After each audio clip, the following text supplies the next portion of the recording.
तो hello everyone, आप सभी लोगों का स्वागत है लेक्चर नंबर 2 में। आज के इस लेक्चर में हम लोग बात करने वाले हैं कि कौन कौन से एसेट्स हैं जो एक दूसरे से क्रैक एंड कोरिलेशन में रहते हैं, प्लस कौन से ऐसे टाइम फ्रेम्स हैं जब आप लोग एक क्वार्टरली थ्योरी की जो कैंडल्स को है देखना है। मतलब वीकली के लिए कौन सा टाइम फ्रेम चूज़ करना है और डेली के लिए कौन सा टाइम फ्रेम। तो मैं चाहूँगा कि तुम लोग सबसे पहले अपने कॉपी उठा लो और उसमें ये चीज़ें नोट डाउन कर लो। जो मेन मेन पेयर्स हैं मैं तुम लोगों को बता देता हूँ, ठीक है। तो सबसे पहले फॉरेक्स की बात करें तो इसमें आता है DXY और ईरो USD और JPP USD। तो ये तीनों एक दूसरे से सिंक रहते हैं। तो अगर तुम लोगों को खाली अपना करियर बनाना है तो तुम्हें बस यही तीन पेयर ही चाहिए और ज़्यादा तुम्हें ज़रूरत है नहीं है, ठीक है।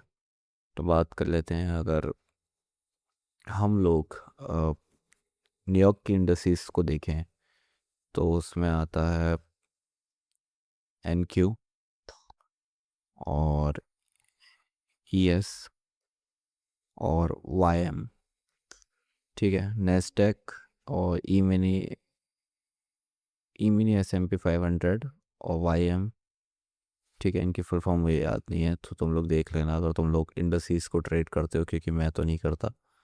बाकी तुम लोगों को अगर कोई और क्लोज रिलेटेड पेयर देखना है जैसे कमोडिटीज़ में, तो आता है जाओ USD। हम लोग इसे सिंपली गोल्ड लिखते रहे हैं, सिल्वर, और तुम लोग इसके साथ USDT या फिर मतलब DXY या फिर कॉपर यूज़ कर सकते हो, ठीक है। कोई भी एक यूज़ कर सकते हो। बाकी अगर तुम लोगों को BTC में ट्रेड करना पसंद है किसी क्रिप्टो में, तो मेजर है BTC, इथेरियम, एंड तुम DXY या फिर XRP को यूज़ कर सकते हो। तो ये तो हो गए हमारे पेयर्स जो एक दूसरे से क्लोजली रिलेटेड हैं, ठीक है।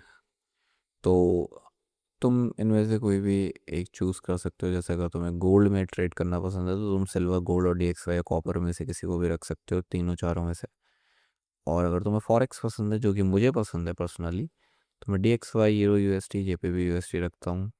और अगर तुम्हें इंडस्ट्रीज पसंद है तो NQESYM है तुम्हारे पास। क्रिप्टो करेंसीज के लिए तुम्हारे पास BTC, इथेरियम, DXY, XRP है, ठीक है। तो अभी हम चलते हैं। तो आगे बढ़ने से पहले मैं तुम लोगों को कुछ चीज़ बताना चाहूँगा कि मैं मतलब हवा में बातें नहीं करता हूँ, ठीक है सर। तो जो भी चीज़ मैं पर्सनली इस्तेमाल करता हूँ वही मैं तुम लोगों को सिखाता हूँ या बताता हूँ। तो इसके लिए मैं एक एग्जांपल भी दिखा देता हूँ 10 सेकंड पे चल के, ठीक है। मैं आज के एग्जीक्यूशन सिखाता हूँ कुछ, आप अगर वो एग्जीक्यूशंस खुल जाएं तो, जो कि थोड़ा मुश्किल है बट हो सकता है खुल जाएं।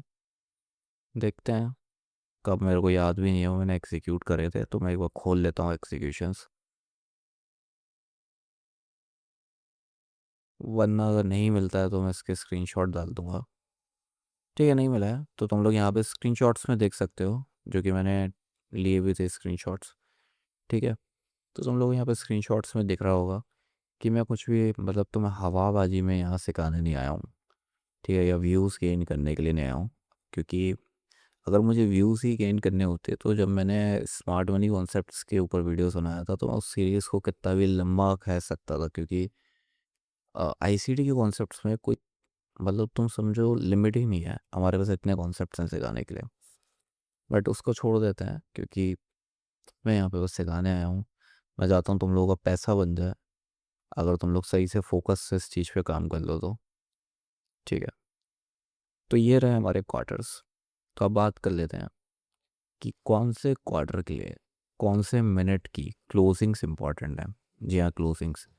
क्योंकि अगर प्राइस उधर क्लोज ही नहीं करेगा तो वो वैलिड नहीं माना जाएगा या उतना पावरफुल नहीं माना जाएगा वो क्रैक एंड कोरिलेशन, ठीक है।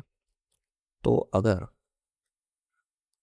तुम लोग मंथली साइकिल देख रहे हो, ठीक है, मैं टेक्स्ट खोल लेता हूँ, लिख लेता हूँ। अगर तुम मंथली साइकिल देख रहे हो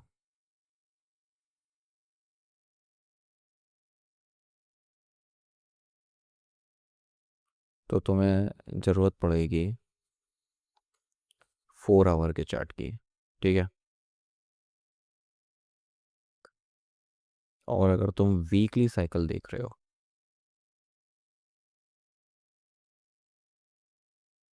या साइकिल की स्पेलिंग में थोड़ी सी गलत लग रही है, ठीक है, हो सकता सही हो।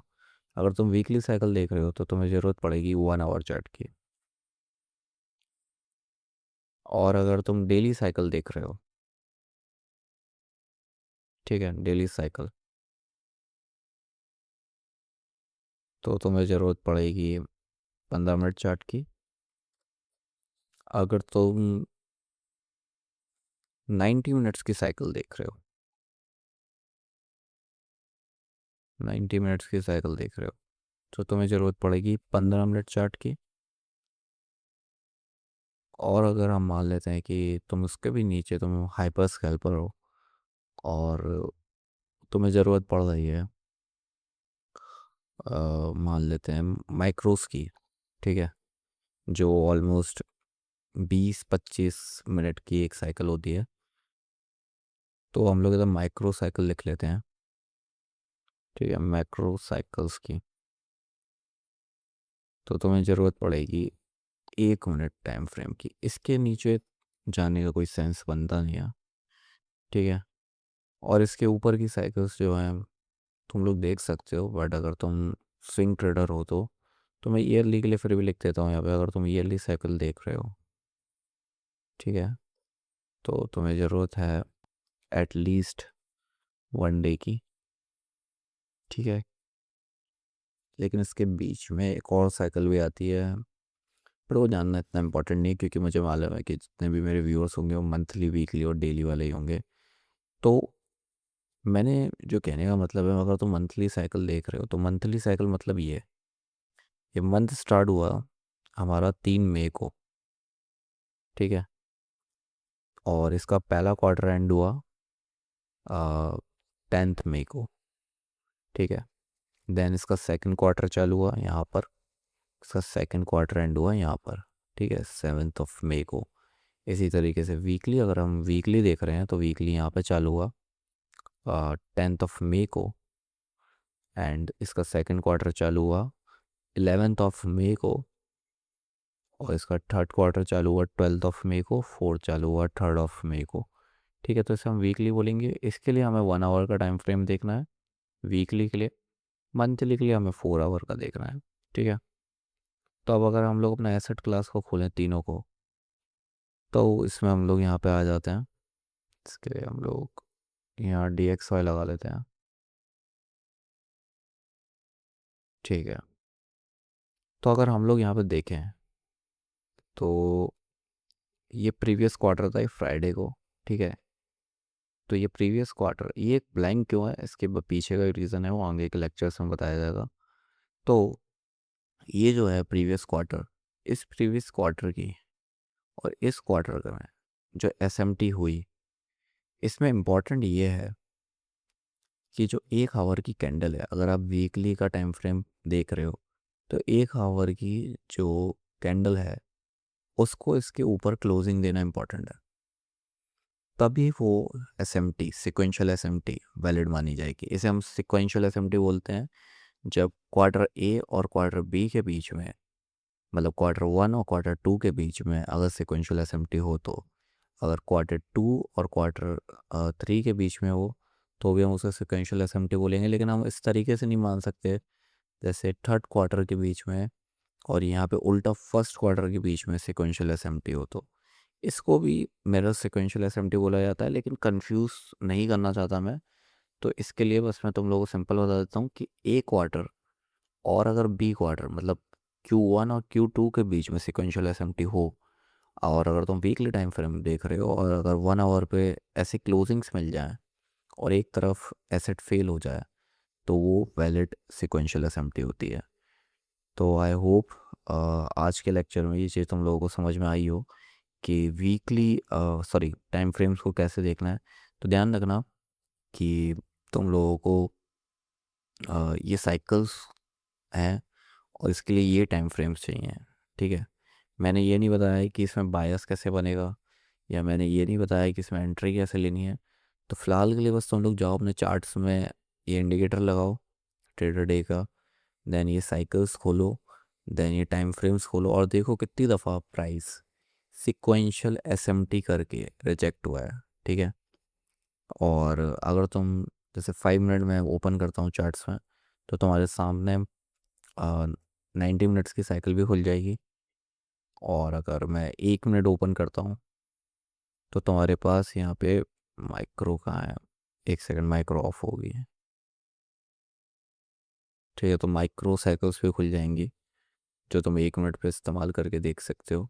इस्तेमाल करना मतलब जो भी है डेमो में करना, अभी तुम लोग ऐसे ही मत करना, क्योंकि तुम लोगों को नहीं पता कि तुम लोगों को सही बायस कैसे बनाना है मार्केट में। और अगर तुम बायस नहीं जानोगे तो ये चीज़ें किसी काम की नहीं होंगी।